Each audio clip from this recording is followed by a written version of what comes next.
Mi cielo, puedes decirme como quieras. Te quiero mucho.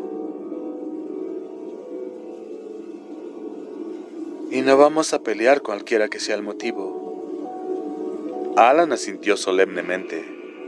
Cualquiera que sea el motivo. Yo también te amo, Alan. Alan la besó en la mejilla y la soltó.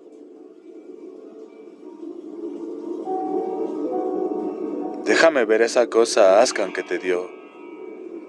No es un Ascan, es un Aska. Y no me lo dio, me lo prestó para que lo probara. Por eso estoy aquí, para comprarlo. Ya te lo dije. Solo espero que no quiera la luna y las estrellas por él. Alan miró el letrero en el escaparate y la persiana cerrada sobre la puerta. Pensó, me temo que eso es precisamente lo que va a querer, cariño. No le agradaba nada de esto. Durante el funeral, le había resultado difícil apartar los ojos de las manos de Polly. La había observado mientras manipulaba sin ningún esfuerzo el broche de su bolso. Hurgaba en el bolso en busca de un Kleenex y después cerraba de nuevo el broche con las puntas de los dedos, en vez de darle torpemente la vuelta para hacerlo con los pulgares, lo que por lo general le era menos doloroso. Sabía que estaban mejor sus manos, pero esta historia acerca de un amuleto mágico, y a eso se llegaba si se le llamaba por su nombre, lo ponía extremadamente nervioso. Apestaba a fraude. Martes y jueves solo con previa cita. No, aparte de unos cuantos restaurantes elegantes como Maurice, nunca había visto un negocio que tuviese horarios por previa cita desde que había llegado a Maine. Y 9 de cada 10 veces podías entrar directamente y conseguir una mesa en el Maurice, excepto en el verano, desde luego, cuando proliferaban los turistas. Solo con previa cita. No obstante, él había visto con el rabillo del ojo, por así decirlo, gente que entraba y salía durante toda la semana. No en multitudes, tal vez, pero era evidente que la forma en que el señor Gaunt dirigía su negocio, aunque fuese extraña, no lo perjudicaba en lo más mínimo. A veces los clientes llegaban en pequeños grupos, pero con más frecuencia era una sola persona, o eso le parecía ahora a Alan, al recorrer en la memoria lo que había visto la semana anterior. ¿Y no es así como trabajan los timadores? Te separan de la manada, te quedas solo con ellos, te hacen sentir incómodo y luego te muestran cómo podrías adquirir el túnel Lincoln, únicamente por esta vez a un precio muy bajo. ¿Alan? Polly le golpeó suavemente la frente con los nudillos. Alan, ¿estás ahí? Alan se volvió a mirarla con una sonrisa. Aquí estoy, Polly. Para el funeral de Nettie, Polly se había puesto un jumper azul marino con una corbata de lazo que hacía juego. Mientras Alan estaba inmerso en sus pensamientos, se había quitado la corbata y desabotonado diestramente los 2 botones superiores de la blusa blanca. ¿Más? Exclamó Alan con una sonrisa maliciosa. ¡Fuera ropa! ¡Fuera ropa! ¡Basta!, dijo Polly en tono remilgado, pero con una sonrisa. Estamos a mitad de la calle Main y son las 2:30 de la tarde.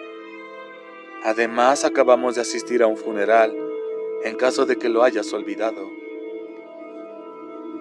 Alan se sobresaltó. ¿Ya es tan tarde? Si se le puede llamar tarde a las 2:30, entonces sí es tarde. Le dio un golpecito con el dedo en la muñeca. ¿Nunca ves esa cosa que llevas ahí sujeta?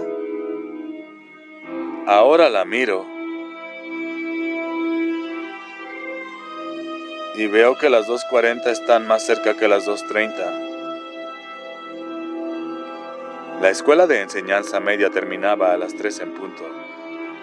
Si quería estar ahí antes de que saliera Brian Rusk, debía marcharse de inmediato.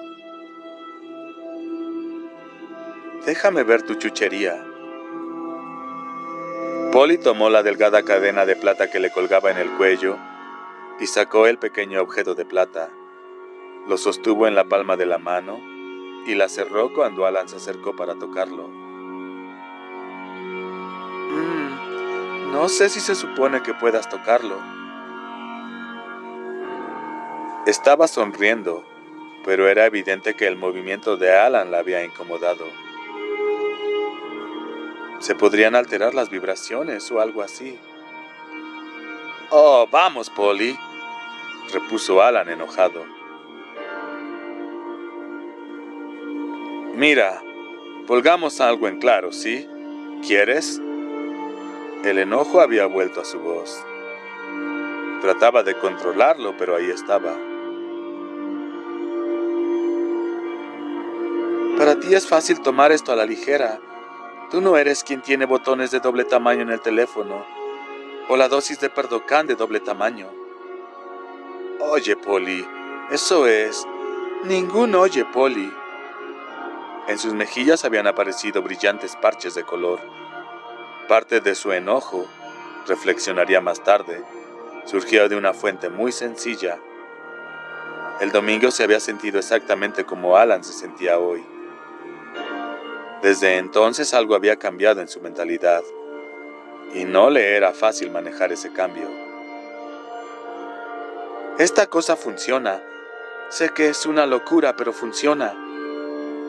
El domingo en la mañana, cuando Neri fue a verme, estaba en agonía. Empezaba a pensar que una doble amputación sería la verdadera solución para todos mis problemas. El dolor era tan terrible, Alan, que le di vueltas a la idea con una sensación que casi era de sorpresa. Algo así como... Oh, sí, amputación. ¿Por qué no había pensado en eso antes? Es tan obvio.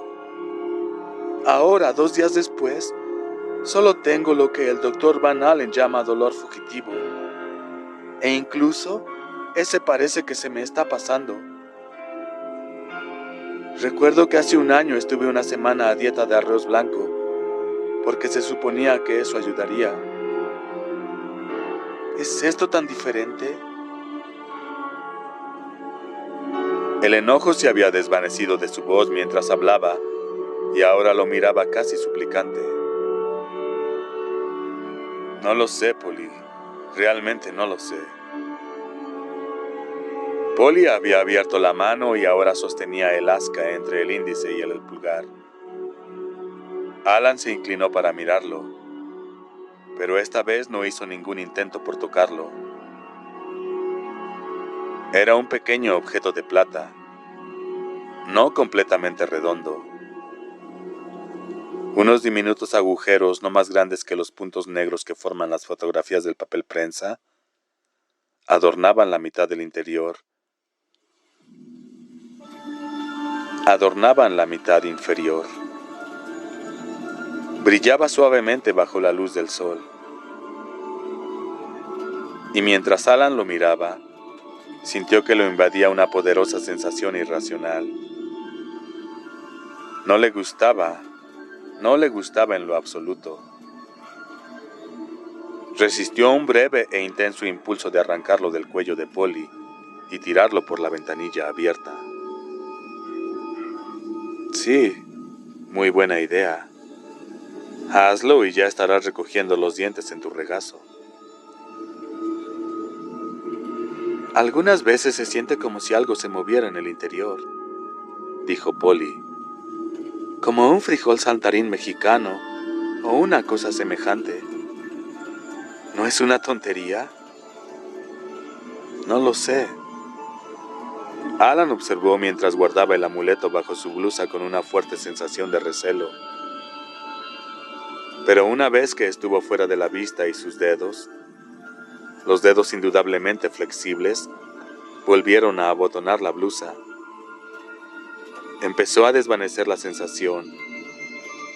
Lo que no se disipó fue su creciente sospecha de que el señor Leland Gaunt estaba engañando a la mujer que amaba. Y si ese era el caso, ella no sería la única. ¿Has pensado que podría ser otra cosa? Ahora se movía con la delicadeza de un hombre que usa piedras resbaladizas para cruzar un arroyo con una fuerte corriente. Has tenido remisiones antes, ya lo sabes. Por supuesto que lo sé, dijo Polly al borde de la paciencia. Son mis manos. Polly, solo trato. Sabía que era probable que reaccionaras en la forma en lo que estás haciendo, Alan. El hecho es muy sencillo. Conozco cómo se siente la remisión artrítica. Y hermano, esto es distinto. Durante los últimos 5 o 6 años, he tenido temporadas en que me he sentido bien. Pero nunca tan bien y durante la mejor de ellas. Esto es diferente. Esto es como... Hizo una pausa. Pensó y después hizo un gesto de frustración, en el que intervinieron las manos y los hombros, principalmente. Esto es como estar bien de nuevo. No espero que comprendas exactamente lo que quiero decir, pero no se me ocurre una manera mejor para expresarlo. Alan asintió con el ceño fruncido. Entendía lo que le decía y entendía también lo que quería decir. Tal vez el Asca había liberado algún poder curativo latente en su propia mente. ¿Sería posible, a pesar de que la enfermedad en cuestión no era de origen psicomático? Los Rosacruces pensaban que este tipo de curación sucedía muy a menudo. En ese caso, lo mismo era aplicable a los millones de personas que compraron el libro de L. Ron Hubbard sobre Dianética. Él mismo lo sabía. Lo único que podía afirmar con certeza era que nunca había visto que un ciego recuperara la vista, o que una persona herida dejara de sangrar con el simple poder de la concentración. Lo que sí sabía era esto. Algo le olía mal en la situación. Algo. Le olía mal como un pescado muerto que se ha pasado 3 días en el sol. No le demos más vueltas a este asunto tan molesto, dijo Polly. Me está agotando el tratar de no enojarme contigo. Entra conmigo. Habla tú mismo con el señor Gaunt. Ya es hora de que lo conozcas. De cualquier modo, es posible que él te pueda explicar mejor las cualidades del amuleto y sus deficiencias. Alan miró el reloj de nuevo. Faltaban 14 minutos para las 3. Por un breve momento pensó en hacer lo que le sugería Polly y dejar a Brian Ross para más tarde. Pero le parecía más conveniente abordar al chico cuando saliera de la escuela, mientras estuviese apartado de su casa. Conseguiría mejores respuestas si hablaba con él lejos de su madre, quien se pegaría a ellos como una leona que protege a su cachorro y los irrumpiría, o tal vez le diría a su hijo que no contestara incluso. Si ese era el punto